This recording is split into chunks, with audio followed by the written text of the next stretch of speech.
Hey guys, thanks for tuning in today. Now, I wanted to make a quick video about whether or not you actually need something like a dual battery setup or maybe a Jackery to power your 12-volt fridge or some LED lighting or a combination of the two.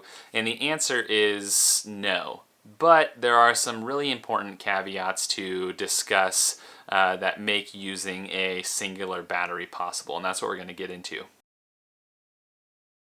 Now, the first major caveat is you're going to need the right kind of battery in your vehicle. Now, your stock battery that may have came from the factory in your vehicle is just not going to cut it. These are typically just your regular lead acid wet cell style batteries. They're not built for having continuous draws on them or having much capacity of the battery used repeatedly. This just damages them and wears them out prematurely. They're really only good for starting the vehicle. So what you need instead is a deep cycle AGM/starting battery. There are a lot of different ones available out there, but these batteries are designed as like a direct drop-in replacement for your factory battery or a regular lead acid. And the reason why the deep cycle is important is because these batteries are built to have 50% or greater of the battery drawn from them without hurting it. And they're built to do this for hundreds and hundreds and hundreds of cycles, which means that they're perfectly cut out for powering your 12-volt fridge or LED lighting. Now, these deep cycle batteries typically run in the neighborhood of $300 to $350, which is quite expensive for a battery. Certainly more expensive than most of your cheap lead acid batteries, but it is a little bit cheaper, maybe $100, $150 cheaper than, say, a Jackery 500, which runs around $450 to $500. And I'll get into why I'm making the comparison between those two here in a little bit. Now, the second caveat is determining what you're wanting to get out of your battery setup.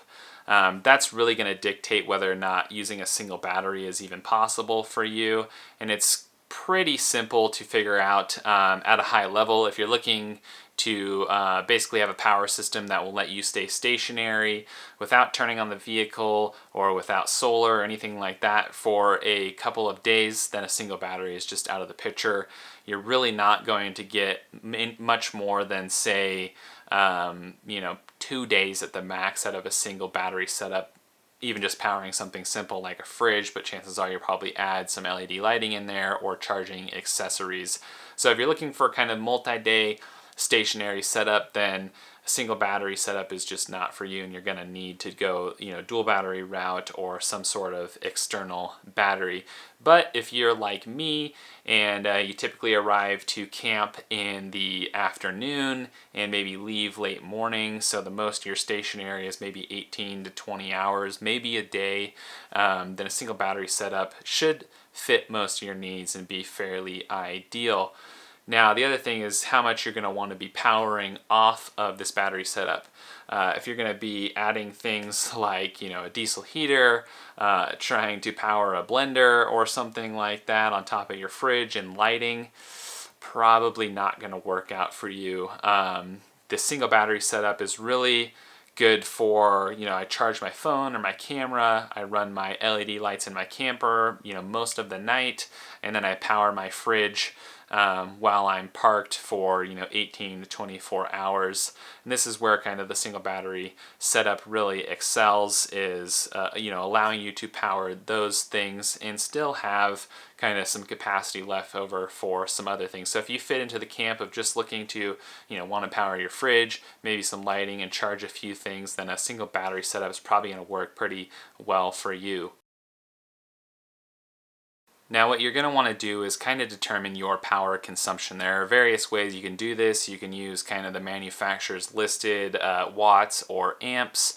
There are some calculations online to take the information you have available to you to roughly work out the amp hours that device is going to be used, and from there you can translate that into watt hours. There's all a bunch of different measurements of electricity that factor into play here, or If you have a fridge like mine, which is the Iceco VL45, you can plug it into 120, which means you can then use a device called a kilowatt. What this does is measures the device that's plugged into it. It measures its usage over a 24-hour period or greater.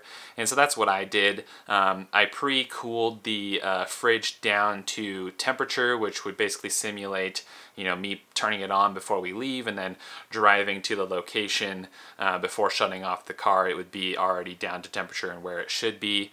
So once it was down to temp, I plugged it into the device, and after a 24-hour period, my particular fridge used about 0.18 kilowatt hours. That's how the kilowatt measures the electricity usage.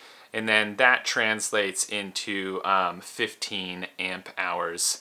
And so the battery itself is 76 amp hours. If we go with the 50% rule, that gives me about 38 amp hours of really usable, safe capacity. So at that 15 amp hour figure that the fridge uses, conservatively, I could get 2 days off of the battery. Now, I probably won't ever go that long, but it's nice to know that that capacity's there.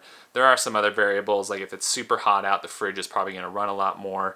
I think my 15 amp hour figure is actually a little bit higher than what would be realistic, since the house was at about 65 degrees consistently, whereas usually you have stuff in the cooler, which helps keep it cool longer, but also temperatures tend to maybe drop below 60 at night, which also helps keep the fridge from kicking on as much. So I have a ballpark figure now, and I know that my particular setup's going to be good for a day for sure, especially with lighting and charging other things, but I could probably stretch it to 2 days as well. So once you figure out your own power consumption, that will then really give you a super good feeling for how long you can stay stationary without turning on the vehicle, and give you an indication whether a single battery setup is going to work for you. I think just a lot of people think that if you're going to be powering a fridge, you probably need that second battery setup, but that's not necessarily the case. So why I was making the comparison to the Jackery 500 is that in my particular instance, with 50% of my battery being 38 amp hours, that comes out to about 456 watt hours at 12 volts. If you take the Jackery, it's rated to 518 watt hours, so they're pretty close.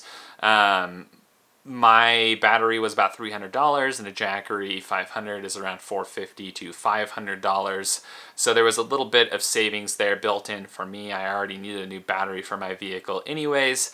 So instead of spending $150 to $200 on a new battery and then another $400 or $500 on a Jackery, it just made sense to go the single battery route and then wire in the needed wires to get power to the back of my truck. I still come out ahead on that front. So whether or not a single battery makes sense to you really comes down to your personal circumstance and what sort of vehicle you're using it in.